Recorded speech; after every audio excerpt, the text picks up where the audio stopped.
بسم اللہ الرحمن الرحیم۔ السلام علیکم۔ حضرت علی رضی اللہ تعالی عنہ حضور سرکار دو عالم صلی اللہ علیہ وآلہ وسلم کی بعثت سے 10 برس قبل پیدا ہوئے تھے۔ جناب ابو طالب کی اولاد بہت زیادہ تھی، جس کی وجہ سے اخراجات بھی بہت زیادہ تھے، جبکہ ان کی آمدنی انتہائی محدود تھی۔ اس وجہ سے جناب ابو طالب بہت پریشان اور متفکر رہا کرتے تھے۔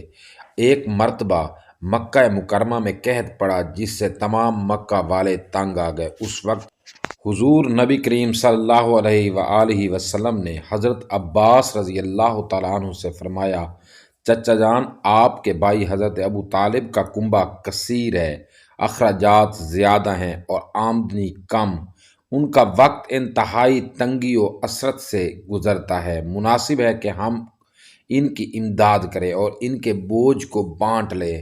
ہم میں سے ہر ایک ان کے ایک ایک بیٹوں کو اپنی کفالت میں لے لے۔ چنانچہ حضرت عباس رضی اللہ تعالیٰ عنہ نے حضرت جعفر تیار رضی اللہ تعالیٰ عنہ کو لے لیا، اور حضرت عقیل رضی اللہ تعالیٰ عنہ جناب ابو طالب کے پاس رہ گئے، اور حضرت علی رضی اللہ تعالیٰ عنہ کو حضور نبی کریم صلی اللہ علیہ وآلہ وسلم نے اپنی کفالت میں لے لیا اور ان کی پرورش کرنے لگے۔ حضرت علی رضی اللہ تعالیٰ عنہ کے ایمان لانے کا واقعہ کے بارے میں ابو یعلا خود حضرت علی رضی اللہ تعالیٰ عنہ سے روایت کرتے ہیں کہ رسول کریم صلی اللہ علیہ وآلہ وسلم پیر کے دن مبعوث ہوئے اور دوسرے دن منگل کو میں مسلمان ہوا۔ ایمان قبول کرتے وقت آپ کی عمر 10 برس تھی۔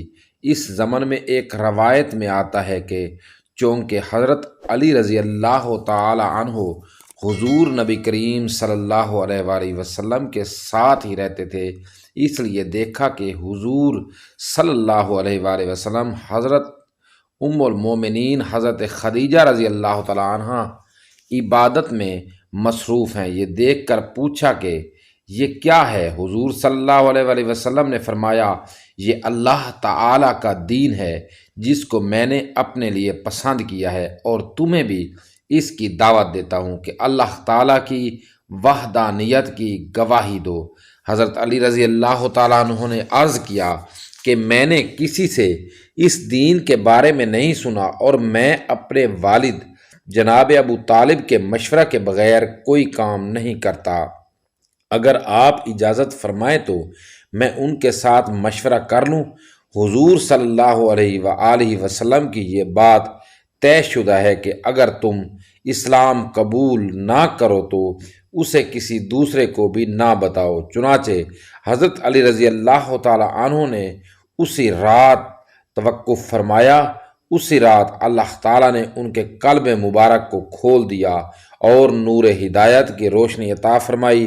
جب صبح کا اجالا طلوع ہوا تو حضور نبی کریم صلی اللہ علیہ وآلہ وسلم کی خدمت اقدس میں حاضر ہوئے اور عرض کیا، یا رسول اللہ صلی اللہ علیہ وآلہ وسلم، مجھ پر اسلام پیش کیجئے۔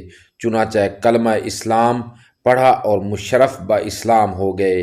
ایک اور روایت میں آتا ہے کہ حضرت علی رضی اللہ تعالی عنہ کو جب حضور نبی کریم صلی اللہ علیہ وآلہ وسلم نے دعوت اسلام دی تو انہوں نے کہا کہ میں جا کر اپنے والد محترم سے مشورہ کرتا ہوں۔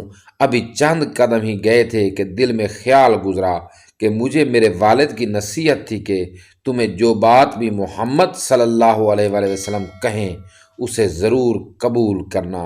چنانچہ اس نصیحت پر عمل کرتے ہوئے واپس ہوئے اور کلمہ اسلام پڑھ کر مسلمان ہو گئے۔ اس طرح بچوں میں سب سے پہلے حضرت مولا علی رضی اللہ تعالی عنہ نے اسلام قبول فرمایا۔ دوستو، اگر آپ کو ویڈیو پسند آئی ہے تو ویڈیو کو لائک ضرور کر دیں، کومنٹ میں ماشاء اللہ ضرور ٹائپ کریں، اور اگر آپ چینل پر نئے ہیں تو چینل کو سبسکرائب ضرور کر دیں۔ شکریہ۔